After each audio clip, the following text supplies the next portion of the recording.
Halo teman-teman, perkenalkan, nama aku Darren Rampengan, dan pada hari ini aku akan menjelaskan kepada teman-teman hubungan antara stres dan kadar interleukin 2 dan interleukin 6 dan implikasinya dalam psikiatri.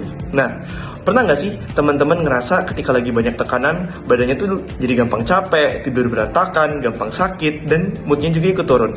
Itu bukan cuma perasaan biasa aja teman-teman.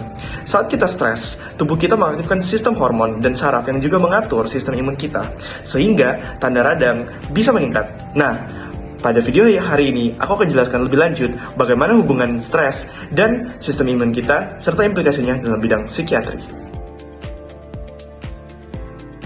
Nah, teman-teman, tapi pertama kita kenali dulu nih, apa sih definisi stres ini? Jadi stres itu adalah reaksi tubuh kita ketika kita merasa ada tuntutan yang berat atau faktor eksternal yang menjadi stimulan yang mengancam. Reaksi ini sebenarnya itu normal dan membantu kita untuk bertahan. Tapi masalahnya itu mulai muncul ketika stres berlangsung dalam kondisi yang lama dan tubuh sulit kembali ke kondisi tenang. Kenapa itu bisa terjadi? Karena ketika kita berada kondisi stres, otak kita mengeluarkan dua jalur utama. Jalur pertama yang meningkatkan hormon stres seperti kortisol, dan jalur kedua meningkatkan hormon seperti adrenalin dan noradrenalin.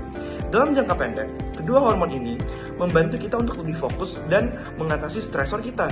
Tapi dengan jangka panjang atau apabila stresnya terus-menerus, itu bisa mengubah cara kerja tubuh dan sistem imun kita, sehingga menyebabkan kita tuh lebih gampang inflamasi atau bahasa yang lebih sering digunakannya mengalami peradangan. Kemudian, bagaimana sih implikasinya dalam sistem imun dan psikiatri kita? Jadi, ketika tubuh kita berada dalam kondisi stres yang terus-menerus, kadar interleukin 6 kita itu akan meningkat. Jadi interleukin 6 itu sebagai, dalam tanda kutip, pesan kimia dari tubuh kita untuk memberitahu kepada kita bahwa oh, ini stresnya sedang tinggi, jadi peradangannya juga sedang tinggi. Nah, pada orang yang mengalami depresi, kadar interleukin 6-nya tuh cenderung lebih tinggi dibandingkan dengan orang yang tidak mengalami depresi. Jadi secara singkat, untuk interleukin 6, apabila kadarnya tinggi, itu tidak baik bagi tubuh kita. Karena itu menandakan bahwa kita sedang mengalami peradangan inflamasi dan mengganggu sistem imun kita. Sedangkan pada orang yang stres, kadar interleukin 6-nya akan meningkat. Terus bagaimana dong kalau dengan interleukin 2? Nah, interleukin 2 sendiri itu adalah pesan kimia yang penting untuk kerja dari sel T atau sel sistem imun kita.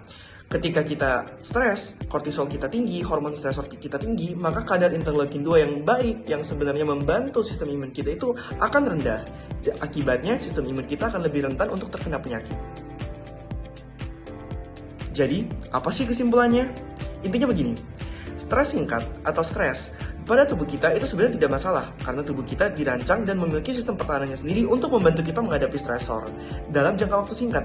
Tapi ketika stres itu berlangsung terus-menerus dalam jangka waktu yang panjang, itu dapat menyebabkan terjadinya gangguan sistem imun dalam tubuh kita yang menyebabkan kita lebih gampang terpapar dengan penyakit fisik dan juga gangguan dalam bidang psikiatri seperti lebih gampang terjadi depresi, fibromialgia, dan hal-hal lainnya. Oleh karena itu, sangat penting bagi teman-teman untuk menjaga dan manage stres dari teman-teman.